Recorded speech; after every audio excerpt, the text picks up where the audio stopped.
Europa Way presenta. Ladies and Gentile men, we are joined at this intermission Magali Lucha Libre. You ask to know this fellow that I have on screen because they are new to Gali and they have become real quick one of the favorites of Gali Lucha Libre.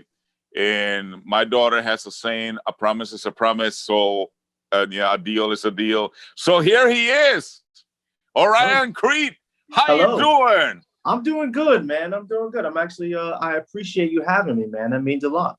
Not at all. I mean, I'm so thrilled, so excited to talk to you as the fans. It's not a funny, it's an anecdote. I remember when Carlos was talking to you that the fans, I believe it was in Ramadain, that the fans wanted to know who you were, and Carlos hopped on the ring and he was, talking to the fans about you folks. And then I literally had to, I don't know if you recall or not, I literally had to stop Carlos, interrupt Carlos, and tell him that the internet was on fire because I couldn't keep up on the internet. Wanted to who's that, who are they, and that particular one, I just got the stats here, 8.3K hits that one night. So wow. It was on fire, and I couldn't let it go. I had to interrupt Carlos, running the chance and going like, "Hey, Tico, it'll be a $5,000 fine for interrupting the boss." Well, hey, man, that's news to me. So that's awesome. That's awesome. I'm glad. And like I said, I appreciate you having me on, man. That really means a lot. So let's talk about Orion Creed. Where does the name come from? Because I Googled it, obviously. I have to do something with Greek mythology. The creed is some kind of religion or following. So if you can explain to us and the crowd and the fans that want to know what the next cues that I'm going to put out there for you. So let's start with that one. So it's actually crazy how it works because for my entire life, I've wanted to be a professional wrestler. I've pretty much dedicated most of my life to doing so. Ever since I was 6, I was doing the, collegiate wrestling. And I did that for 11 years. Well, when I was in high school, my wrestling coach actually had done some professional wrestling in the past. So we kind of clicked on that, and he helped me a lot. I remember going to his class after school, and he'd help me do promos. Which I take pride in. I feel like I got a pretty decent promo, but he also helped me choose a name. And I really, I'm really into like the, spacey side of things. So naturally I was looking at constellations for names of who can I be? Who can this character be? And I landed on Orion, which means a lot to me personally, just because my real name starts with an X, and the constellation is actually shaped like an X. So that's kind of what the Orion was. And then the Creed was like, I felt like I just lived a different lifestyle, than the normal person. I just kind of sacrificed everything to wrestle. So he helped me pick that name out, which I still, carry today. And that was 5-6 years ago. And that was probably 2 or 3 years before I even started training as a wrestler. So I mean, that's been me the whole time. So I really just took things from real life and just put them into this character. Interesting. Very interesting, because when I Googled you, Orion Creed, it says a wrestler. And then when it came to my mind, it was the old Rocky movie, Apollo Creed. Yeah, but kind of put it together, but it's got nothing to do with the boxing. Yeah, they sound very similar. I've even had people call me the wrong name, and things really got confusing when WWE started having Apollo Crews on. So the names are very like, but a little bit inspiration from there. But it was more the lifestyle of Creed. But you had mentioned something very interesting there. Mm-hmm. That from Apollo Creed and WWE and but Orion Creed, it's got nothing to ask any of those guys because you bring it. You bring it every time you step in the ring. You bringing it out, and nobody told me. I didn't see it in the video. I didn't read about it. Anything. I seen you. I called your matches. I done the play-by-play, and it's on. So you bring your own brand. You bring your own brand, and that's why I'm tickle pink to have you on. And the fans in this intermission on Gali Lucha Libre want to know more about you, but I'm just giving you a little detail of why the insistence on having you on, so the folks can meet you and I can know a little more about you, because going back to the original thought, you and your partner bring it. Your tag partner bring it. It is not that, okay, I'm gonna say no. The last match I saw you, when I interviewed you after the match, you had your chest cavity here, a kind of big paw. I still got I got some bruises still. You want to see? Yeah. I saw one in the back. It's not terrible. It's not terrible. You can still see the handprint, Yeah. If anybody ever questions the authenticity of wrestling, I just show them scars. There was one over your right shoulder. Yep, I have one on my back. My collarbone's bruised, and then I have the handprints on the chest. But I'm okay. I'm good. That's what comes with the territory, man. When you bring it, they're bringing it too. I love it. What's your routine for exercising and diet, or if you do any diet? So some people may have noticed over the past 6 months, I've gone through a pretty huge transformation. I just realized, if you're gonna be a wrestler, you got to commit 110%. So I got steady in the gym. I'm probably working out 4 to 5 times a week. I changed my diet. I try to eat as healthy as possible and as clean as possible, because I realize that every decision I make outside of the ring is going to affect me inside of the ring. So if it doesn't help me, it's not going in my body. So balancing, wrestling, working out, and training, it keeps you pretty busy. So, I do choose to live a healthier lifestyle because I think it's going to benefit me in the long run. Especially with what we were talking about, that when you step in the ring, it's on. It's not time out. Let me think about it. No, it's on. Absolutely. Speaking of that, for young fans or the young generation that are looking to become a professional wrestler, what would you tell them? What would you suggest or advise to them to follow?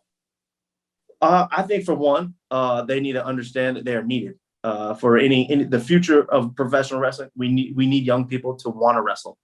For two, no matter what anybody says, no matter what anybody tells you, if that's where your heart is, do it. Do it. You don't want to live with regret. It is the best choice I ever made. It gave me purpose in my life. So I recommend anybody who even is curious about it to go ahead and do it. And it takes a lot of dedication. It takes a lot of hard work, and it takes sacrifice above anything else. And if you can do those things, do it. And I even applaud, I know a lot of these lucha guys start very young, 13, 14, 15. I wish I could have started that young. I didn't start training until you started at 6. What are you talking about? Well, I started. How young? So that's amateur, like mat wrestling. That I started at 6. Okay. Where I'm from, I grew up in Southern Missouri, and there was no professional wrestling down there. So if I wanted to see professional wrestling, I had to travel 3 hours or 4 hours just to even see it. So training it, that was out of the question at that young age. So, if you are listening to this, you are 14, 15, 16, and you are able to train, do it, because the sooner you get in, the quicker you're going to learn. And then, your body's going to be able to take that, take the beating a little bit better at a younger age. But, everybody's on a different journey. Everybody's on a different path. I'm thankful that I was even able to start training, and I'm thankful to be where I am now. So I guess in a roundabout way, I'm saying, just do it. Just do it. If you want to do it, just do it. Don't later on in life, you would have been like, what if? Exactly. And that, what if? And you didn't wait for those what ifs. You went and did them. No. As soon as I was able to, I hit the ground running. Let me ask you something. What does your family think about you being a professional wrestler, and do they follow you? Yeah. So that's family. I know that some people's family go the opposite way, but my family has supported me 1000% through the whole thing. One thing that's very sentimental to me for wrestling is when I was about 3 or 4, I used to wrestle my grandpa on the floor in front of the TV while Raw was on. So they kind of had to support it just because of how much I cared about it. My mom has been my biggest supporter. She has Facebook, which could be a bad thing or a good thing. I don't know. And she just, she's my biggest fan. That's awesome. It's amazing. I appreciate it. And I know that there are people who their family doesn't support it, which is not, it doesn't make things easier, but if that's where your heart is, you got to dedicate that and show them that's what you want.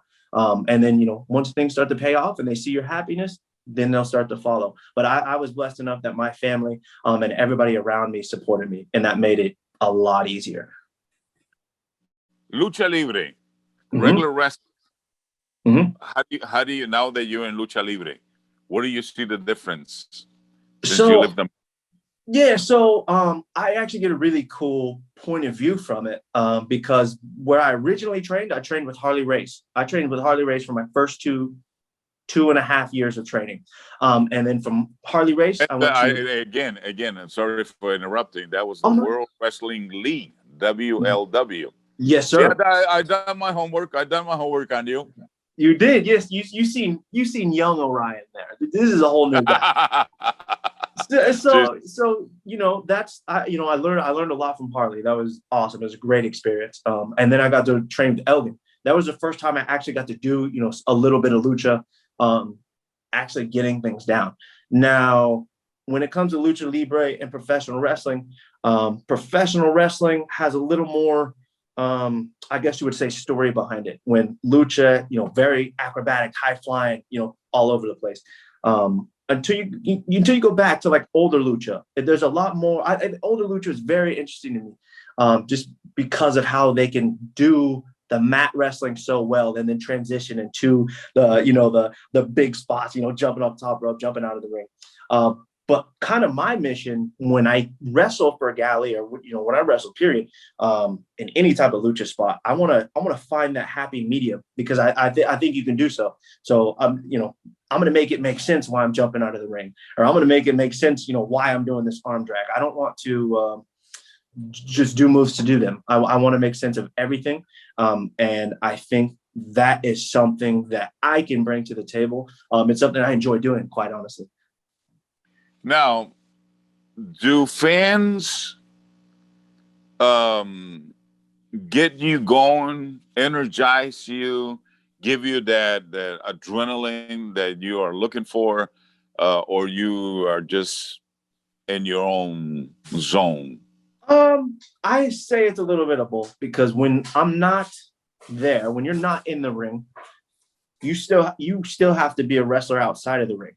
So I'm not really thinking of fans when I go to the gym. I have to get in my head. I got to make myself do it because of what's going to happen later. Then when I'm at a show, yeah, I love the fans. They do give me energy. It's so nice to walk through the curtain and see humans, and not just, an empty arena and a camera, pointing at you. It's very nice. And I love the fans, and I love talking with the fans, and I love just getting to know people, and really finding out that they're, people care. Like, people care. People want to see me wrestle, and people, like what I do. So yes, I do feed off of that. And yes, that does motivate me. And even when I'm not in the ring, that still motivates me, that, people care, people want to see me wrestle, and people want to see me back.